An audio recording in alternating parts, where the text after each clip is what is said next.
Assalamu alaikum and welcome to Perspective. We'll be talking about, we've seen of course today that the long march has been dispersed, of course with a call to ask the PTI supporters now to assemble in Islamabad on the 26th. What are the ramifications of this announcement itself? Of course we'll also be talking about the timeline as far as this march is concerned, which is nearly a month now since it began. Also, the lapses in the time, the way that it's being forwarded with considerable time gaps in the middle. Are they alluding to anything? Are they important in itself? We'll be talking about that. We'll also be talking about the balance of, on the one hand, the right to protest, and on the other hand, this right to protest being used for political gain. And how the two are being used at this time, how the two are linked historically also, all of that today on Perspective. I have with me Sultan Shahryar from the PMLN. Thank you so much for being with us. Naseem Siddiqui, who is an analyst, senior journalist, thank you for being with us. And we also have with us Murtaza Solangi, who is a senior journalist. Thank you for joining us today. Ji, Sultan Sahab, what is the PMLN's opinion on this? As far as, of course, now they're saying that this, asking the people to assemble on the 26th. Is there something significant happening now on the 26th, in your opinion, as far as the PTI is concerned? What is this? What is the importance of getting people together? It's been done before. And, giving this time now, what does it allude to, in your opinion? Well, it hasn't only been done, I think it has been overdone now. Okay. Since their government ended in the April beginning, it was, I think. Frankly speaking, I don't exactly recall whether it's the second or the third time that they have intended to enter the capital. And what PMLN, one thing that we are sure about, that we are not certain that whether it would help them or not, but it is helping us in a way, because people, they they have got over it. You're saying that the people are tired of it, and the pace of it itself is exhausting and for the followers, and so helping you. Yes, it's damaging them as well. And I'm not taking side, but if you talk about the crowd or the number of people being part of those dharnas or that agitation, it has decreased with the passage of time. Okay. That's one thing that we believe. Secondly, if they plan to come on 26th or 27th or whatever the date is now, or whatever their plan is, as long as the relevant court allows them and the authorities allow them, we don't have any problem with that. Okay, but the authorities have prima facie allowed them to assemble within the capital, not within the red zone. Those are the criteria laid down, as I understand. Yes, but that's something which was decided earlier in on. May as well. But then they ended up in the red zone, in blue area in fact. And for what? For a 5 to 7 minute speech from their chairman. So, yeah. Okay, I'll come back to you. Let me go to Naseem Sahab. Naseem Sahab, what, as a journalist, and the way that, this has been spaced out, do you think that there's some significance to it as far as the PTI chief is concerned, or it's just, a way to perhaps move on to a certain time? How do you see that? Thank you very much, Mahrukh. I think that PTI or Imran Khan, they are doing their political activities and they don't have to do anything other than that. So they are just making the decisions from the public as well, and they just want to keep their party together. But in the end, they are not getting anything out of that, because you have seen that when the march was in Wazirabad and there was an assassination attempt on Imran Khan, after that one, they cannot carry on with that march with that much public as it was present with Imran Khan. So they have decided to end that one. As my learned colleague said, that they have been doing these things since May this year. And in the last 6 months, they haven't achieved any of the target. So they are just keeping their party together, they are just making processions or long march, and they are pressing it up for the elections. On the other hand, if they can perform in Punjab government, or they should have concentration towards the KPK government, they could have better performed, because if these assemblies are for 5 years, let them complete their tenure, and then there would be an election. So you have got like government in KPK, Punjab, Gilgit-Baltistan and Azad Kashmir. So it's better to concentrate on those governments and then wait for the election, I think. Right, let me come back to you. Ji, Murtaza Sahab, as far as this, I want to ask you the same question. As far as this this timeline is concerned? Is it now a way to perhaps, satisfy his followers, try to keep his support base, or there's something more to the way that it's been spaced out, the gaps within this march? First of all, a minor correction. When you were talking to us during the intro, you mentioned he has given a call for Islamabad. As far as I know, Rawalpindi, as I understand. He gave a call for Rawalpindi. Yes. Number two, of course, Imran Khan and his party have every right to pursue politics. And every political party has pursued protest as a means of continuing their politics. So nothing wrong with that. The only problem is that this current campaign of Imran Khan is not a good politics. It's terrible politics. Had Imran Khan tried to mobilize the public on public issues, the price hike, inflation, issues that people face on a daily basis, probably he would have got a better response.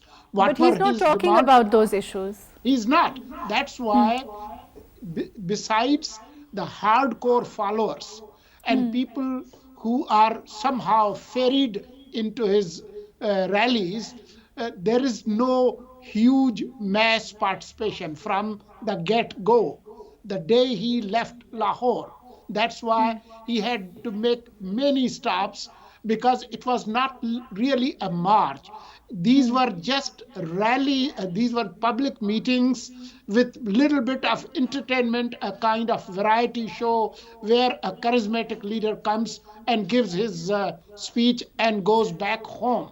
But do you think it's about him trying to keep his support base intact, or do you think it's about trying to rally that vote bank that he feels he has, or do you think that there's more to this call now in Pindi? To me, now all his call to gather in Pindi is now, because as I understand, he's also, let me just interject, as far as he's also said that the movement itself will continue post Pindi also. So I mean, is this just going to be there are telltale signs in his statement saying that he has failed to achieve all his major objectives. His objective to pressurize current government to hold early elections, to pressurize the establishment and the government to get their opinion, and in the selection of the army chief, all have failed. So he has to get a face saving. He needs an exit strategy. So probably 3 days after the announcement of the next army chief, gathering in Pindi is only to have a rally, a public meeting, a big public meeting. He can organize that, but he would declare victory and try to go ahead with his low intensity political campaign till the next elections. Right, let me come back to you. Ji, Sultan Sahab, there's a lot as far as the PMLN is concerned, and the government also, as far as the Tosha Khana case is concerned. There's a lot that has been said as far as the narrative of the PTI is concerned. There are some issue, as you maintain and your party maintains, as far as the legality of things are concerned. Yet there's no legal action. Why the delay there? Well, it's a very valid point, I would say. And in fact, I would add up that you have left me speechless. There should be legal proceedings, and it should happen as soon as it can be. But the irony, MAHRUKH, is that we have seen in the past that I'll be very careful in terms of using the words here, but judicial systems, they are meant to provide justice. And all over the world, whether it's a third world or it's the developed world, people knock the door when they expect justice, But over here, what we have seen that these matters, they end up in committees and all those commissions. But I hope that PMLN knocks the door and legal action should be taken. It is something that is very obvious. Right, let me come back to you. Ji, Naseem Saab, overall political scenario at this time, you think, in your opinion, things are likely to stabilize very soon as far as the overall scenario is concerned? Because we've seen, as far as economy is concerned, that seems to be the focus of the government, and we've seen Dahr Saab say again and again that is where all attention needs to be. We've seen the Prime Minister also say that we need to get the country back on its feet as far as economy is concerned, and controlling inflation and trying to control the prices for the people, and that is their focus, and that is what they want to build their election later on. Do you think things will stabilize now? MAHRUKH, you have raised a very good question. Pakistan is first. At the moment, the main problem for Pakistan is economical problem, and because of uncertainty in Pakistan, the lenders or the investors, they are confused. They don't see the stability in Pakistan. How can they invest, or how can they come into Pakistan? Like the assassination attempt on Imran Khan lead to this thing as well, that Pakistan is not a safe country. So first of all, we have to sit down. All the political parties, they need to sit down. There's a lot of polarization among the parties, among the masses as well, you have seen in Pakistan. So first of all, we have to sit down, we have to sort out all of these things, we have to settle our economic problems first. Then we can go for our elections or for a political rivalry. But this is the most important thing, that everyone should sit down and sort out the economical problems of Pakistan. But do you think it's going to be possible? Let me come back to you. I'll go to Murtaza Solanki Saab ji. Murtaza Saab, do you think it's going to be possible after this call, as of course the former Prime Minister is saying that the Tehreek itself will continue, the Hakiki Azadi that he's talking about, all of those things. But do you think that it's possible at all, or that ship has sailed? And I ask this regularly because I feel it's very important that there's a chance that after this, the former Prime Minister may want to come back to the assemblies, talk about issues while his movement continues, or do you think that he feels his support base is in trying to continue on the streets? If you remember, Imran Khan one day said that only great leaders make U-turns. Given his history, I shouldn't be surprised that he allows his party to return to the parliament, just like he did that after 2014 failed Dahrna in Islamabad. So there is a precedent, and he is on record saying, making U-turns and somehow praising his U-turns. So I wouldn't be surprised. I would be surprised, though, if he himself comes to the parliament.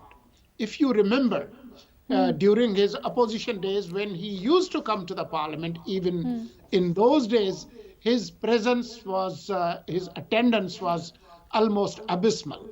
And so was when he was the Prime Minister. He was the leader of the House. Check his attendance. So now after his but Murtaza Saab, whether he himself chooses to come back to the parliament or not, the fact that his political party will have a presence and will take part in legitimate, a political democratic process is perhaps important for our democracy. Don't you agree? I do agree, and I think when he's left with no other option, his party will return to the parliament, minus Imran Khan. He probably would not, even if he remains qualified to return to the parliament. But will that not, I will come back to you. I want to talk about the fact that we have seen, Sultan Saab, we have seen, like Murtaza Saab said, him making statements which have been reversed. We've been talking about U-turns. This is a U-turn, I think, which will by and large be welcomed by people who support democracy, who support parliamentary style of politics, and want politics to center within Parliament and to empower the Parliament. But do you think it will have a detrimental effect on his narrative itself?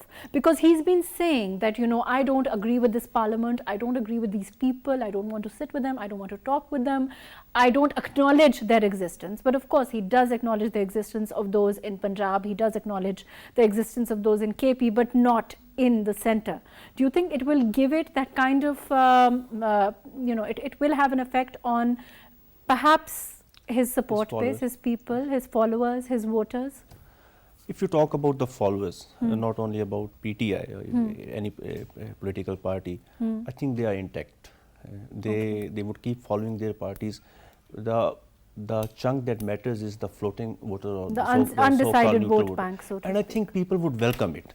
The reason for that is because people, they have so much, I'm sorry to say, there's so much misery around and there's so much problems around. They would welcome anything which is in the favor of country. So you're saying it doesn't matter, you know, to clarify, you're saying that it doesn't matter what his narrative is, it will ultimately center around the performance and whether the people are happy with the government or not. That's the good thing. From last decade or so, our politics has become issue-based. You know, if you talk about their supporters or any other political party, they'll stay intact. People, the neutral voters, they would like it, especially, you know, people are way more smarter than perhaps some political leaders give them credit for. Yeah, and the thing with PTI is they are so quick in building these narratives. So if they take another U-turn, people or their supporters, I don't think they would mind. In fact, it would be appreciated. That's what I believe. Naseem Saab, do you agree? You think the people, even the supporters, even the vote bank, people are just tired of this kind of back and forth exchange, the inflammatory style of politics? You know, we have seen, you know, the audios, the videos, the politics, unfortunately, I think one has to agree, has gotten murkier, has gotten, you know, it's not easy. And overall, do you think the people will welcome the kind of style of politics which we would like to see in the Parliament? It's more polluted now. The politics of hatred is on its high at the moment. We have seen the era of 90s. We have seen polarization between People's Party and Muslim League Noon. When the Muslim League Noon Nawaz Sharif government was ousted by General Musharraf, they sit down for a charter of democracy, and the things were better in 2008, 2013. But now this politics of hatred has taken too much space in our in our country at the moment. So the followers, they just liking the leaked videos, leak audios. So we have to come back to the politics. Do you think the sensationalism in politics will die down? Because that, I think, for a lot of people will be a welcome, you know, a relief, because there is sensationalism, there is inflammation, there is, you know, it's not, like I said, politics has gotten, well, not better in the recent times. MAHRUKH, there are few thousands or few lakh people who are involved in this sensationalization. As you can see the population of Pakistan, the rest of the people, they are sick of these things. So the politicians of Pakistan, they have to sit down for these things. They have to make some arrangements, and then they can get rid of these type of politics. Then the people will be having some relief. People have stopped watching television, they have stopped watching talk shows because they are fed up of all these things. I want to come back and talk more about this to Murtaza Solanki Sahab also, as far as, you know, the kind of politics that unfortunately we are seeing in the recent day, what the kind of trends that we've seen, and it's not with one political party, it's across the board. You know, it's not an easy kind of world, I think one has to agree, even for politicians themselves. And you know, in terms of the public and what they're going to be looking for as far as, you know, the vote banks of any political parties is concerned, are we giving our political leaders, giving people enough credit, their voters enough credit to be able to ascertain what is important for them, the performance of any government, instead of the kind of sensationalism that we've seen recently? All of that today after a short break.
Welcome back.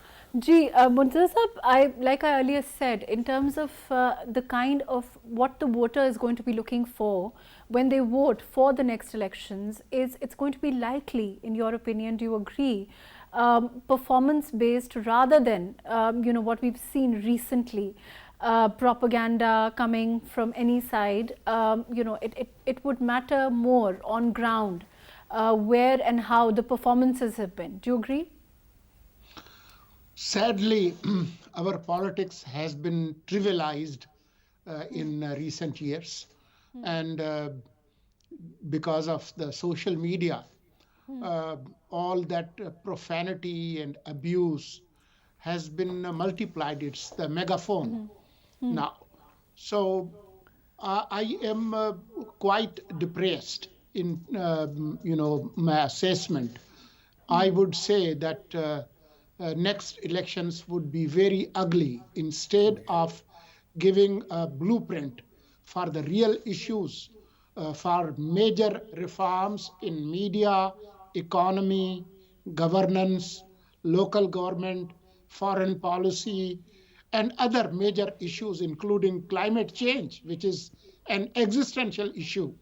Instead of focusing on major issues and giving an alternative set of solutions to address those problems, I have a feeling that next elections would be very dirty and ugly, with a lot of dirty video clips and a lot of abuse and profanity. But Murtaza, we've recently seen some of that come. Do you think that the people honestly have the palate for it anymore? There is clearly, now we've seen, as far as issues are concerned, certainly the government is doing its best to try to stabilize economy, to control the rising dollar. All of those issues, inflation, all of those issues, climate change is one of the things you mentioned, and the way that it's been taken up, all of those things are going to matter. You think people, are we giving the voter enough credit? You think they've forgotten who performed how in the recent past? They've forgotten the rule as far as, the rule, where, how rule of law was being used. They've forgotten the performances of the government overall. All of those things you think have been forgotten? Well, I'm a born optimist, so I would be hoping for common people's rational thinking. But when it comes to the troll brigades and the gutters boiling through social media, I'm not too hopeful. So it will be a mix. Let me come back to you. Let me both. see if Sultan Shahryar Saab is more hopeful. Ji Sultan Saab, what do you think? You think people will remember how you performed versus how the last government performed? Just a while ago I said that politics has become issue-based, but I think some very valid points have been raised, and still, there's always room for improvement, and majority, it just keeps on evolving with the passage of time. Don't you feel that as far as narrative is concerned, as far as the former Prime Minister is concerned, his narratives, if we look at the narratives that he gave out, one of them was, of course, the conspiracy narrative, which somehow seems to have fizzled. One of the other things he's been talking about, the corruption narrative. There are other issues that have come to light to sort of puncture a hole in that whole narrative of his. You think over time, his own narratives have, taken a blow, and this is going towards a trend where, things will become clearer for the voter?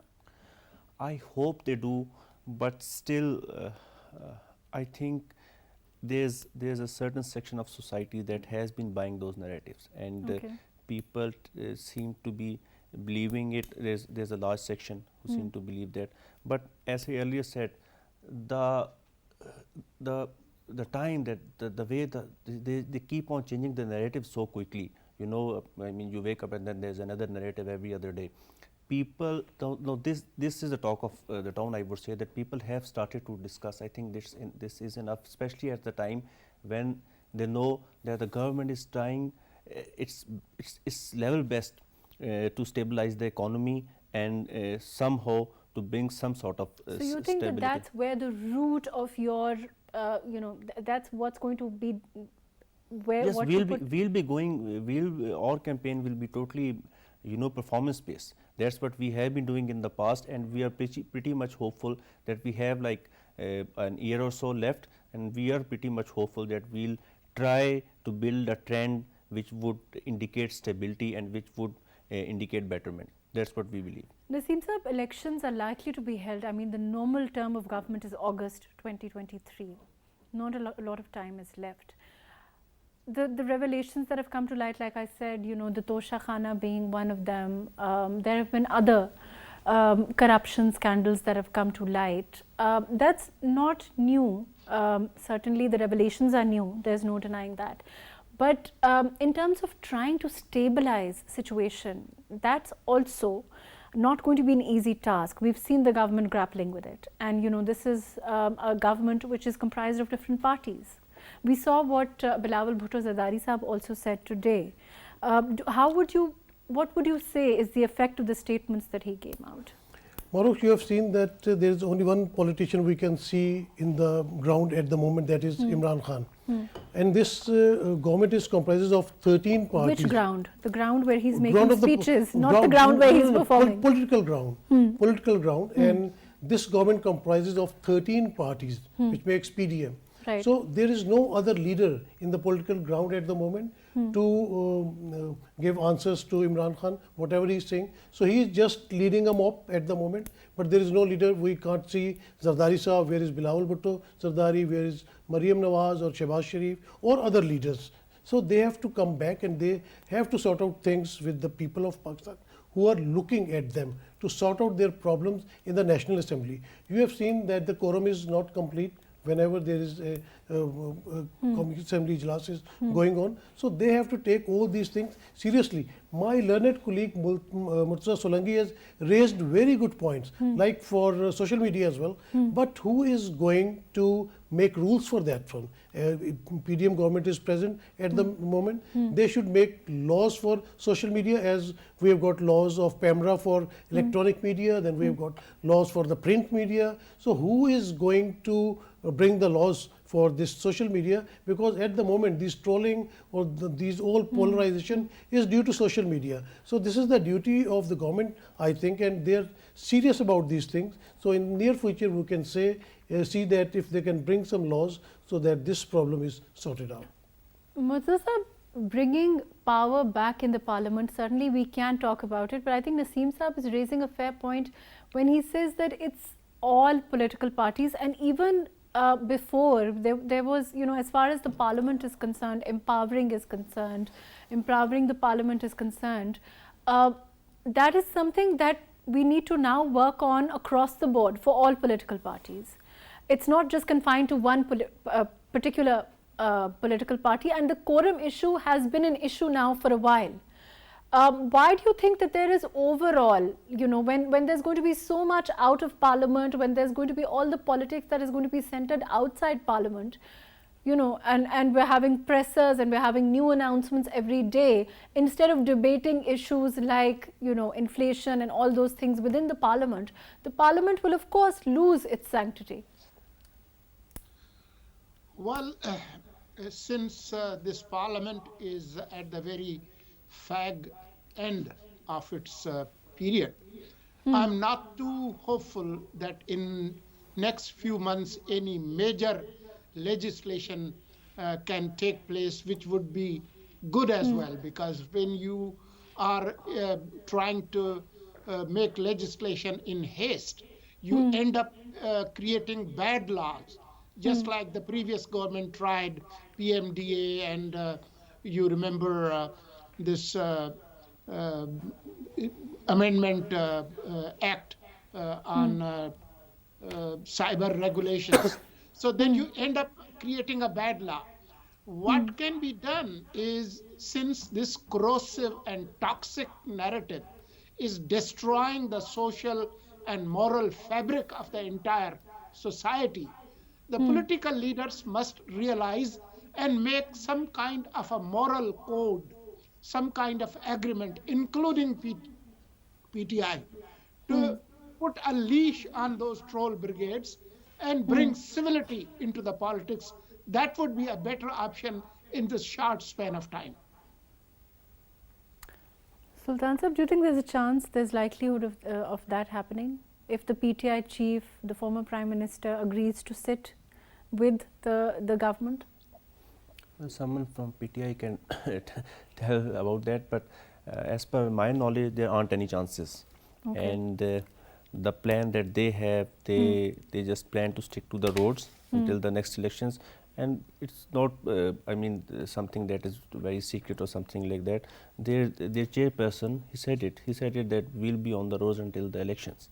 So, but the logical thing would be that they should be a part of the parliament. At times these things, they sound too bookish or way too orthodox, but I think that's the need of the hour. And as my respective colleagues said, there's this need that all the political parties, they should sit together and something like, and again I would say it sounds too much orthodox, but something like a charter regarding the democracy or something needs to come up, something that unites the nation. But do you think it's also because, I'll go to Naseem Saab. Naseem Saab, do you think it's also because he believes, as far as the former Prime Minister himself is concerned, he believes that his support base is, his whole narrative is built upon the antagonistic. So if, like I said, if he diffuses that narrative, what does he have left?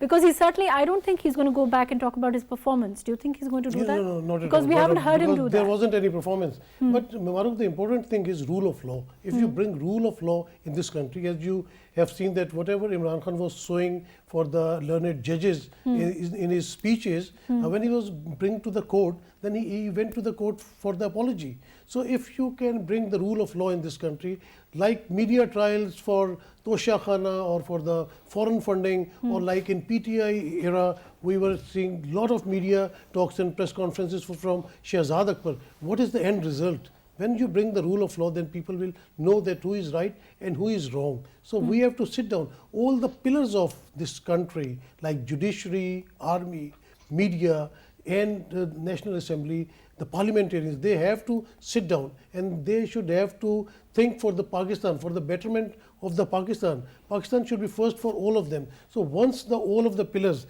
they sit down together and make some arrangements or bring all of them on one page, this would be a better thing. But Naseem Saab, let me go to Murtaza Solanki Saab ji. Murtaza Saab, there is, as far as judiciary is concerned, certainly, there is a recent trend of making institutions controversial. But the point is, again, the judiciary again and again has said that they want to remain in the realm to which they're relegated. But the point is, if continuously, politicians disagree with each other, they don't come to political solutions, and eventually, they knock on the door of judiciary, they have no choice but to answer in one way or the other. And then comes the controversiality which one party or the other brings upon them. So, just merely rule of law, how will that situation end then?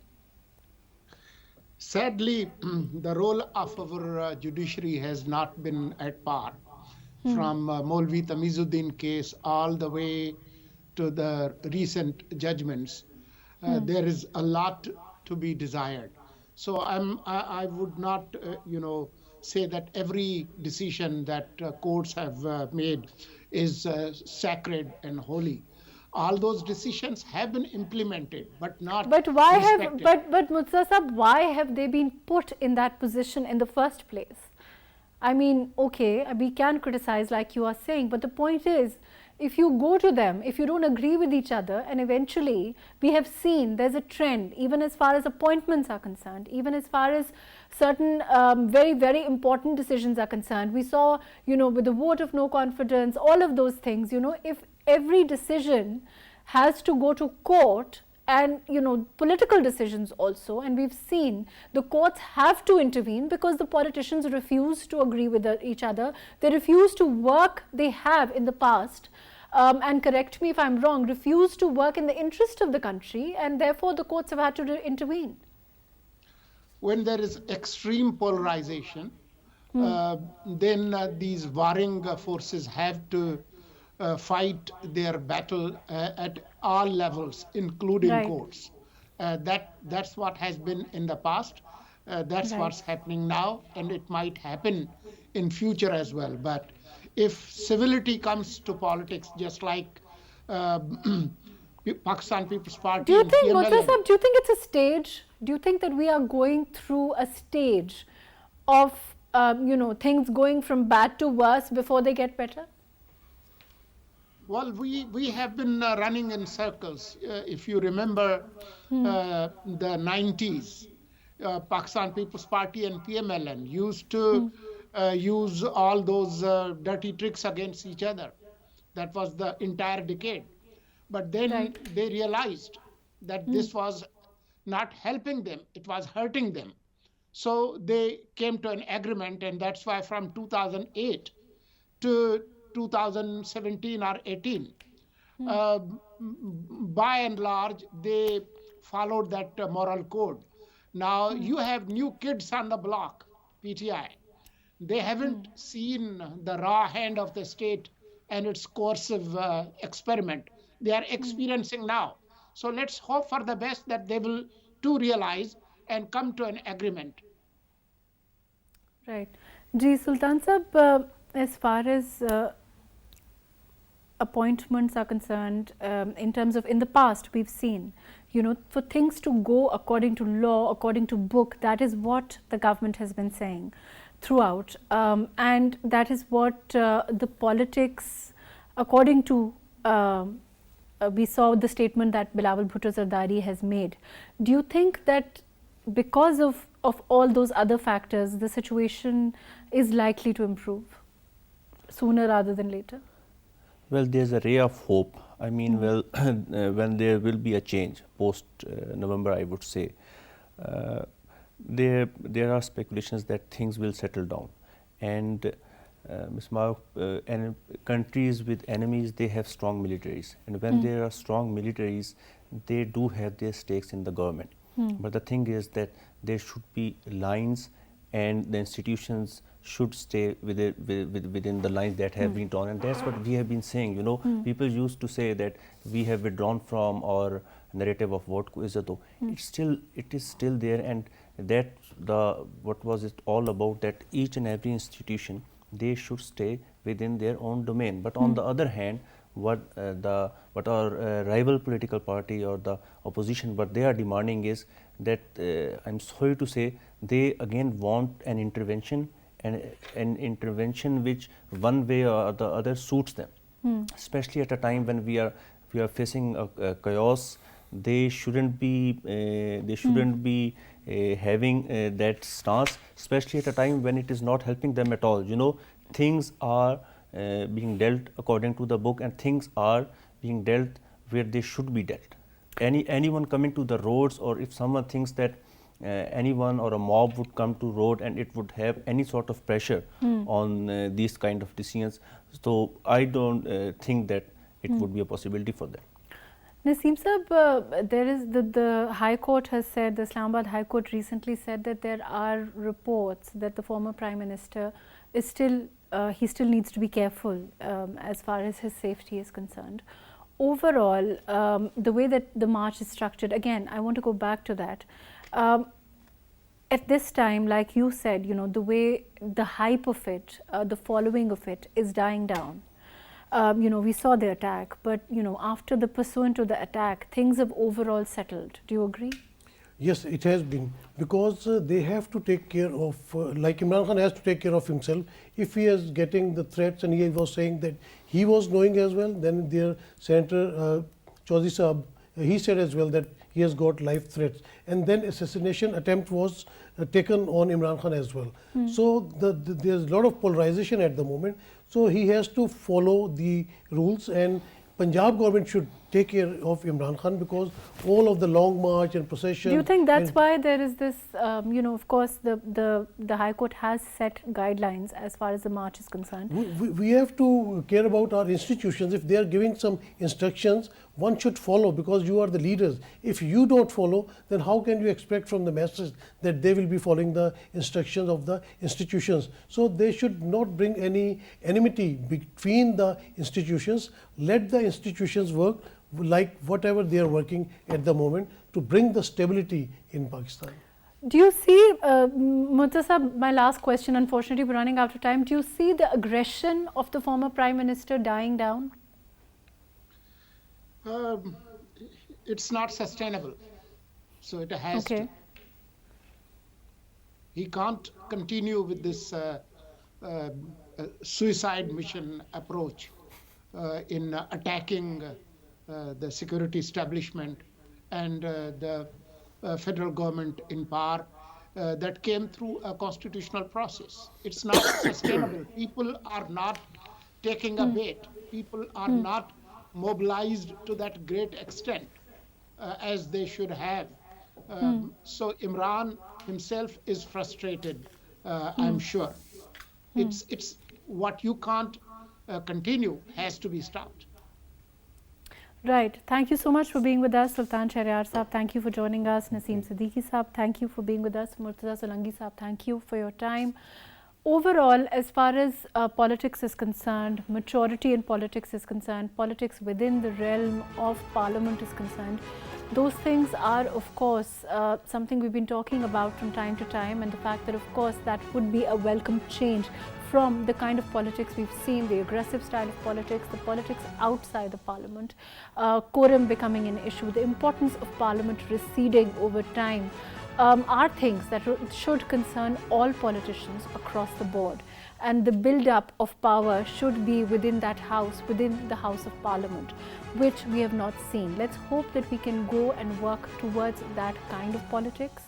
And also that we can have, again, we talked about there is a charter of democracy in place, but perhaps there can also be a charter where, you know, all political parties agree to show, to center power within that House of Parliament, so that we don't see the kind of agitational politics which hasn't really resulted in much. Also, across the board, more credit perhaps needs to be given to the voter, which will maybe base the criteria of where their votes lie on performance, rather than the kind of hyperbole, the kind of sensationalism that we've recently seen in politics. Thank you so much for joining us today on Perspective.